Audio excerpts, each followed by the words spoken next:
Berita aktual 4 September 2025. Di tengah krisis kemanusiaan yang terus memburuk dan konflik militer yang tak kunjung berakhir, Gaza sekali lagi menjadi sorotan dunia. Kota kecil di pesisir Laut Tengah ini bukan sekadar lokasi geografis. Ia telah berubah menjadi simbol global tentang penderitaan, kekacauan, dan sejarah berdarah yang tak kunjung berhenti. Gaza bukan hanya sebuah kota yang sedang dilanda perang, ia adalah panggung dari konflik paling rumit abad ini.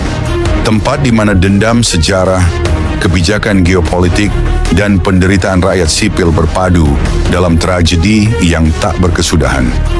Selama ribuan tahun, Gaza telah menjadi medan pertempuran dari invasi Raja Sargon dari Asyur pada tahun 720. Sebelum Masehi hingga pembumi hangusan oleh Alexander Agung pada 332 sebelum Masehi dan kini menjadi pusat konflik antara Israel dan Hamas. Setiap periode sejarah menyisakan luka. Setiap generasi menyaksikan kehancuran yang sama berulang. Hari ini, bayang-bayang kehancuran kembali menyelimuti Gaza. Serangan udara, kehancuran infrastruktur, dan lumpuhnya sistem kesehatan telah menjadikan kota ini sebagai kuburan terbuka bagi rakyatnya sendiri. Dalam beberapa dekade terakhir, Gaza kerap menjadi titik awal ketegangan di kawasan. Serangan roket dari kelompok militan Hamas ke wilayah Israel, aksi-aksi perlawanan bersenjata, dan penolakan terhadap solusi damai telah menjadikan Gaza sebagai simbol perlawanan, namun sekaligus juga sebagai sasaran dari balasan militer yang mematikan. Hingga hari ini, lebih dari 36.000 warga Gaza dilaporkan tewas sejak konflik kembali memuncak Oktober tahun lalu. Serangan terbaru Israel pada awal Juni 2025 menyebabkan lebih dari 10 korban jiwa hanya dalam satu malam. Rumah sakit hancur, distribusi bantuan dihentikan, dan 700.000 perempuan serta anak-anak menghadapi kekurangan kebersihan dasar. Gaza dahulu dikenal sebagai jalur perdagangan penting. Kini, ia menjadi simbol stagnasi dan kehancuran. PBB telah menyatakan bahwa Gaza tidak lagi layak huni. Anak-anak tumbuh dalam ketakutan dengan langit yang setiap malam menyala oleh cahaya rudal dan drone pengintai. Namun ironisnya, meski begitu banyak pihak menyerukan gencatan senjata, kenyataan di lapangan menunjukkan bahwa kekerasan justru terus meningkat. Israel menegaskan operasi militernya akan terus berlangsung hingga Hamas dilenyapkan. Hamas pun menolak mundur dan mengajukan revisi terhadap proposal damai yang diajukan Ashwes. Banyak yang bertanya, mengapa Gaza terus menjadi titik api dunia? Jawabannya rumit. Dari pengaruh Iran, ketegangan antara negara-negara Arab dan Israel, hingga peran aktor internasional seperti AS, Rusia, dan PBB Gaza menjadi cermin kegagalan komunitas internasional untuk menghentikan pertumpahan darah. Hari ini, Gaza bukan lagi sekadar nama kota, melainkan lambang dari kejatuhan moral dunia modern. Ketika anak-anak tewas, jurnalis dibungkam, dan bantuan kemanusiaan dihentikan, dunia hanya menonton. Tak ada solusi, hanya pernyataan simpati yang terlambat dan kosong.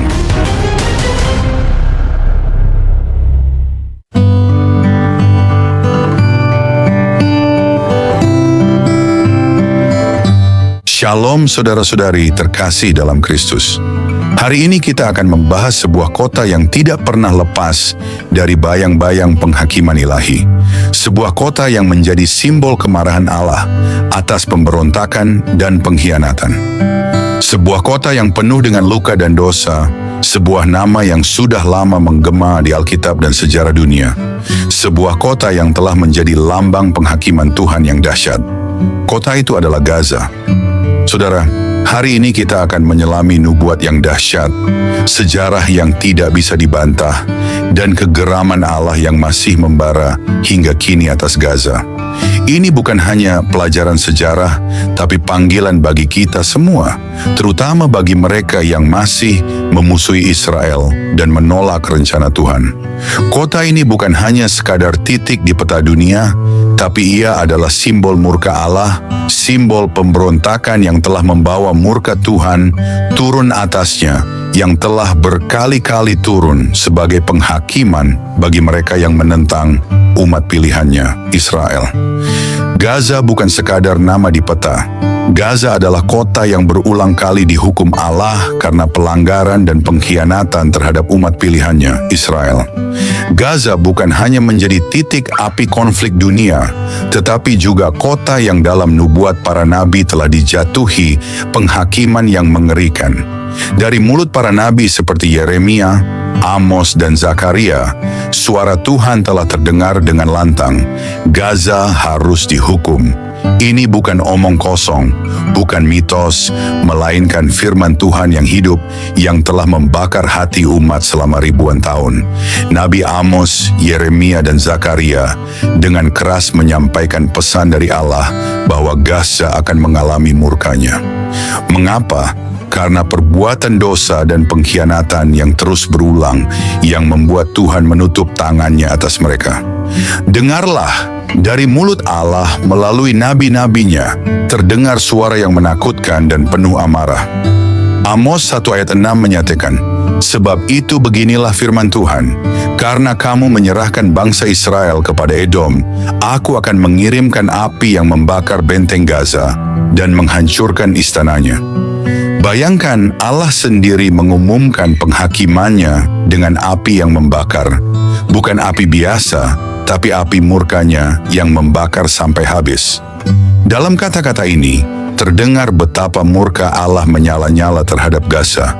Bayangkan betapa seriusnya dosa yang membuat Allah murka sedemikian rupa, sehingga Dia tidak segan-segan menjatuhkan penghakiman dahsyat atas kota itu.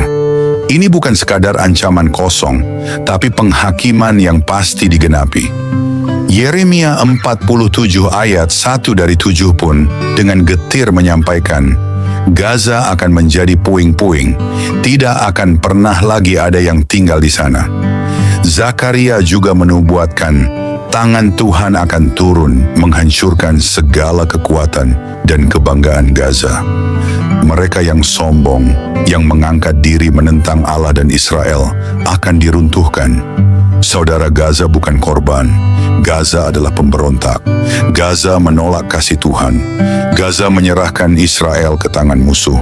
Gaza mengangkat senjata melawan rencana Tuhan. Dosa Gaza bukan sekadar pelanggaran biasa. Mereka telah bersekutu dengan musuh Allah, menyerahkan umat Tuhan ke tangan Edom yang jahat. Ini adalah pengkhianatan terparah yang menimbulkan murka Tuhan sedemikian dahsyat. Zakaria menyuarakan amarah Tuhan yang sama, bahwa kehancuran Gaza akan menjadi tanda nyata bahwa Allah itu adil, tidak akan membiarkan dosa berkuasa selamanya. Dosa apa yang begitu mengerikan? Mereka bukan hanya berbuat jahat, tapi mereka telah menyerahkan saudara seiman mereka, bangsa Israel, kepada musuh-musuhnya. Mereka bersalah besar, mengkhianati umat Allah, dan menantang kemahakuasaan Tuhan.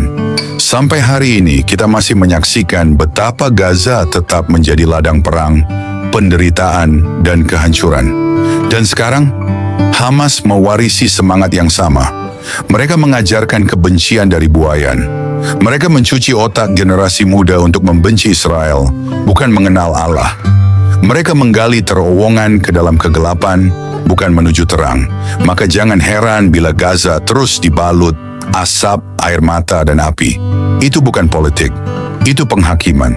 Nubuat itu bukan janji kosong. Sejarah mencatat dengan jelas kehancuran demi kehancuran Gaza.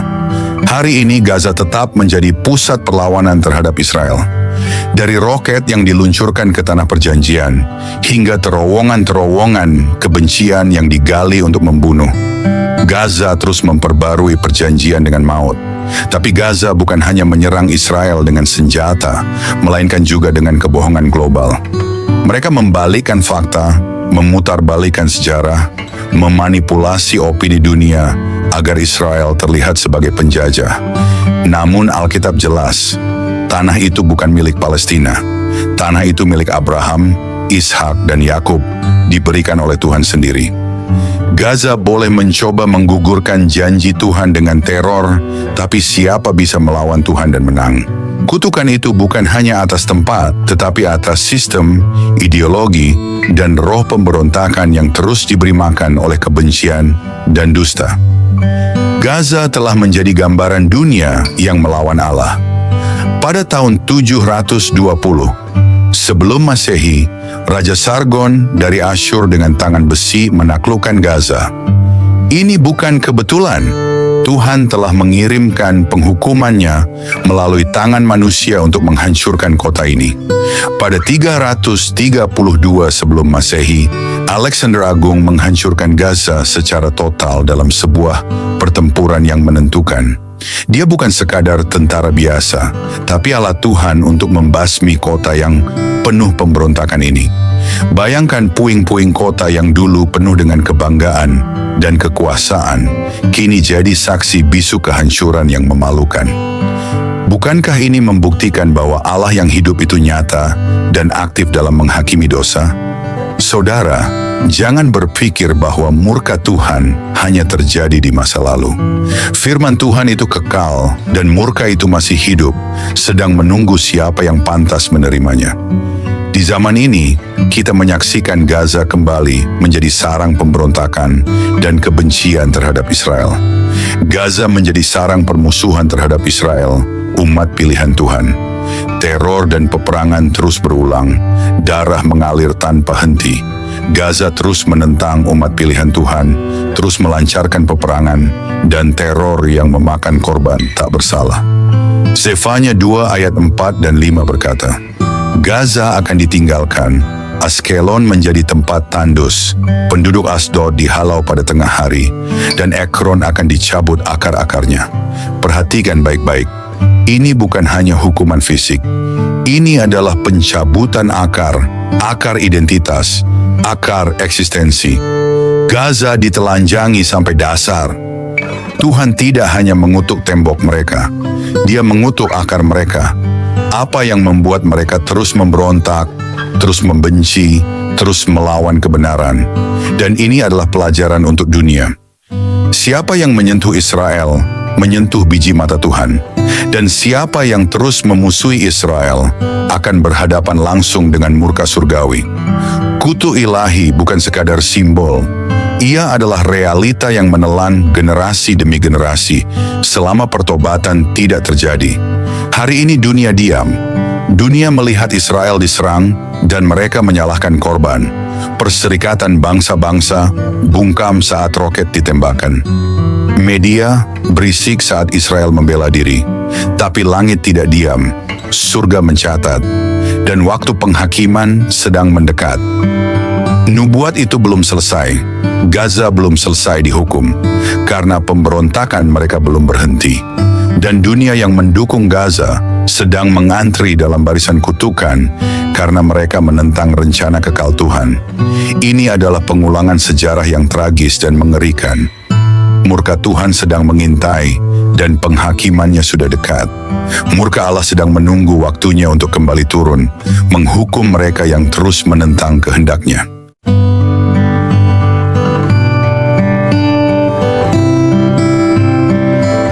Shalom saudara-saudari terkasih, selamat datang kembali di Renungan Malam God's Voice. Di tengah keheningan malam, ketika dunia mulai terlelap, marilah kita menyediakan hati dan pikiran kita untuk menerima sentuhan kasih Tuhan. Malam ini, biarlah suaranya yang lembut menuntun dan menguatkan kita melewati segala pergumulan yang mungkin belum selesai. Mari kita berdoa. Bapa di surga, terima kasih untuk anugerah-Mu yang tak pernah berhenti menyertai kami sepanjang hari ini. Kini, saat malam tiba, kami datang untuk berdiam di hadapan-Mu. Tuhan, sucikan hati kami, dan biarlah Roh Kudus-Mu hadir, serta berbicara lewat setiap firman yang kami renungkan malam ini. Tolong kami untuk memahami kebenaran-Mu, menerima teguran-Mu, dan dikuatkan oleh kasih-Mu. kami serahkan waktu ini ke dalam tangan-Mu sepenuhnya. Dalam nama Tuhan Yesus Kristus, kami berdoa. Amin.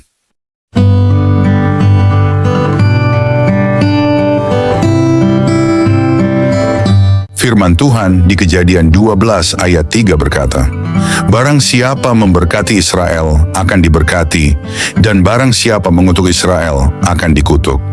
Siapakah yang berani melawan kehendak Tuhan dan tetap berdiri tanpa takut akan murkanya? Hati-hatilah, penghakiman pasti menanti kepada semua yang membenci Israel. Bertobatlah. Jangan ikut dalam arus kutuk. Jangan menentang janji Allah. Jangan jadi bagian dari warisan kehancuran Gaza. Pilihlah untuk berdiri di pihak Tuhan.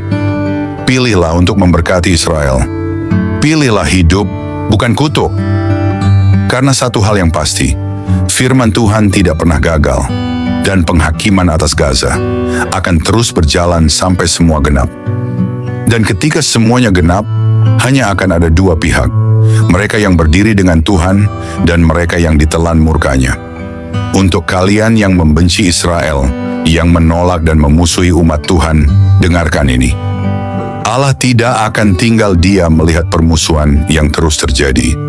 Gaza hanyalah cerminan kecil dari murka Allah yang menyapu mereka yang menentangnya. Kalian yang membenci Israel, ketahuilah, kalian sedang menantang kemahakuasaan Tuhan sendiri. Dan hasilnya sudah jelas, kehancuran yang sama seperti Gaza. Allah tidak akan tinggal diam melihat kehancuran umatnya. Gaza hanyalah contoh kecil dari murka Allah yang sedang menyapu mereka yang berdiri melawan kehendaknya. Kalian mungkin berpikir kalian menang, tapi percayalah, akhir cerita bagi mereka yang menentang Israel adalah kehancuran total. Kalau kalian tetap membenci Israel, maka bersiaplah untuk mengalami penghakiman yang sama, mengerikannya seperti Gaza. Ini bukan ancaman kosong. Ini adalah janji dan penggenapan firman Tuhan yang sudah terjadi dan akan terus terjadi. Tapi janji Tuhan yang sudah dibuktikan lewat sejarah dan nubuat para nabi. Bersatulah mendukung Israel, umat pilihan Tuhan, dan tinggalkan kebencian yang membakar jiwa. Ini adalah saatnya berdiri teguh dalam iman dan kasih. Namun firman Tuhan juga penuh rahmat, dengan tangan Tuhan masih terbuka lebar. Tidak pernah terlambat untuk bertobat, kembali pada kebenaran, dan berdiri di pihak Israel, umat pilihan Allah. Ini saatnya membuka mata dan hati, meninggalkan kebencian dan permusuhan, dan memilih berkat dari Tuhan yang Maha Kuasa. Ingatlah janji Tuhan. Saudara-saudari, Gaza adalah peringatan hidup. Kota yang telah dihukum Allah dan menjadi saksi kemarahannya yang dahsyat. Ini adalah pengingat bahwa Allah itu hidup, adil, dan berkuasa. Jangan menjadi bagian dari mereka yang menentang Israel, sebab penghakiman Allah pasti datang dan Dia tidak pernah salah. Mari berdiri teguh dalam iman, mendukung umat pilihan Allah, dan berdoa agar murka Allah berbalik menjadi berkat dan keselamatan bagi kita semua.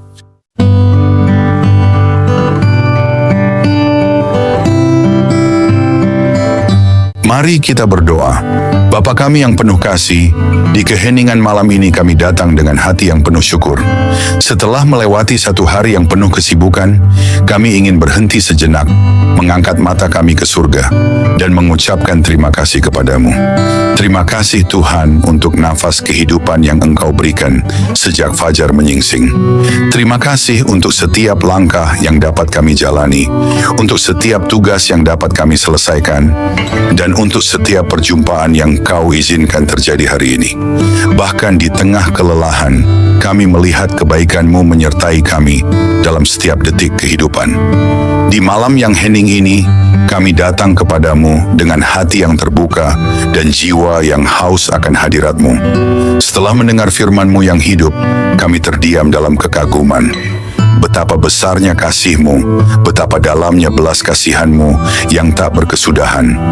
Tuhan, malam ini kami menyerahkan seluruh isi hati kami di hadapan tahta-Mu. Segala beban yang kami pikul, segala luka yang tersembunyi, setiap dosa yang begitu sering kami abaikan, kami letakkan semuanya di kaki-Mu.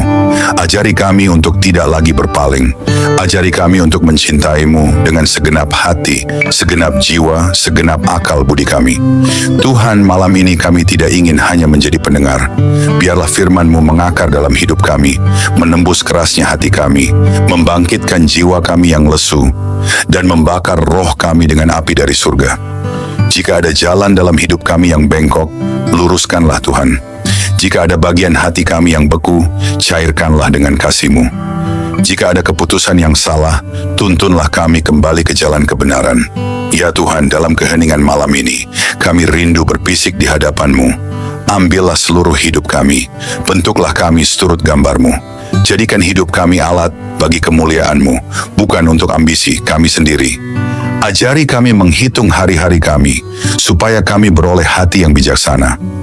Ajari kami untuk hidup dengan kesadaran bahwa waktu ini singkat dan kekekalan itu nyata. Tuhan, dalam gelapnya dunia ini, nyalakanlah terang-Mu dalam hidup kami. Jadikan kami pelita yang tidak padam, saksi yang tidak malu memberitakan nama-Mu.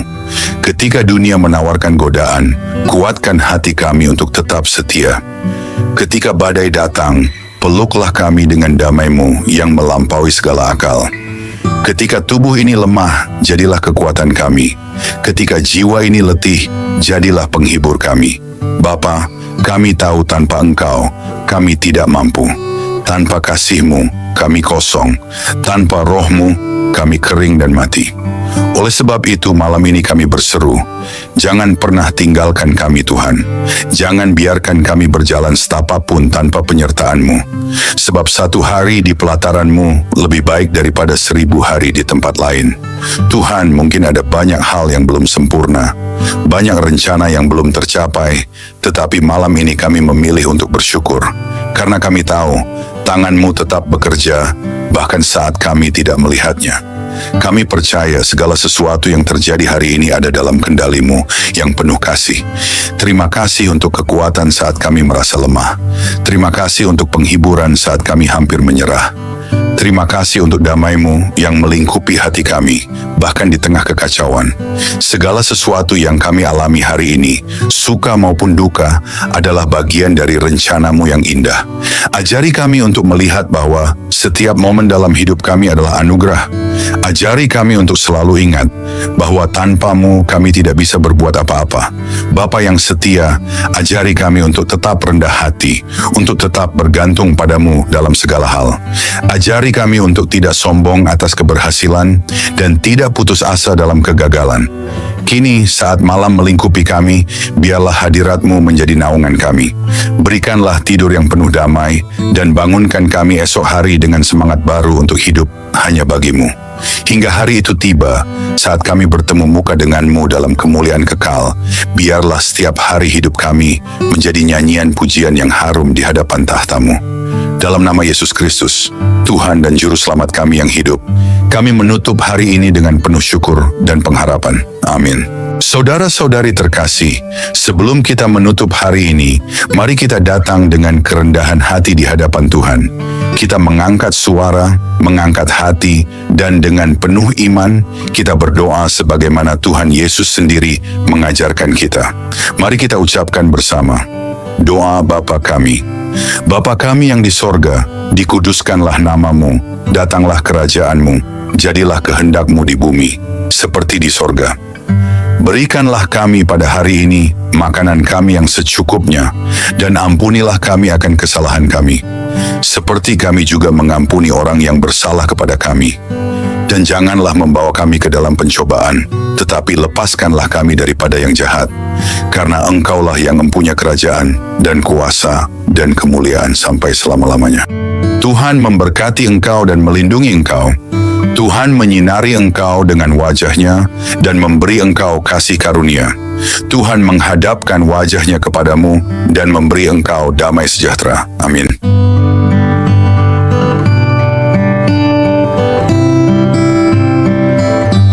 Saudara-saudari terkasih, malam ini kita telah merenungkan betapa besar kasih Tuhan yang menopang hidup kita sampai detik ini. Biarlah setiap kebenaran yang telah kita dengar tidak berhenti hanya di telinga, tetapi bertumbuh di hati, mengubah hidup kita hari demi hari, hingga kita menjadi serupa dengan Kristus, Sang Terang Dunia. Jangan biarkan malam ini berlalu begitu saja. Bangunlah komitmen baru di hadapan Tuhan, dan tetaplah haus akan firman-Nya, sebab hanya dalam Dia kita menemukan hidup yang sejati. Jangan sia-siakan firman yang telah ditaburkan. Responilah dengan segenap hidup, dengan segenap jiwa. Biarlah malam ini menjadi malam perubahan, malam perjumpaan sejati dengan Tuhan. Terima kasih sudah setia mendengarkan renungan malam ini. Jika renungan ini memberkati, jangan lupa untuk like, subscribe, dan bagikan kepada lebih banyak jiwa yang membutuhkan sentuhan kasih Tuhan. Karena melalui satu langkah kecil dari saudara, Tuhan dapat menjangkau ribuan jiwa yang haus akan keselamatan. Tuhan Yesus menyertai, memberkati, dan meneguhkan setiap langkah kita, sampai pada saat kita berjumpa muka dengannya. Mari kita bersama-sama menjadi alat untuk memperluas kerajaan-Nya di bumi. Tuhan Yesus memberkati dan selamat beristirahat di dalam damai sejahtera-Nya.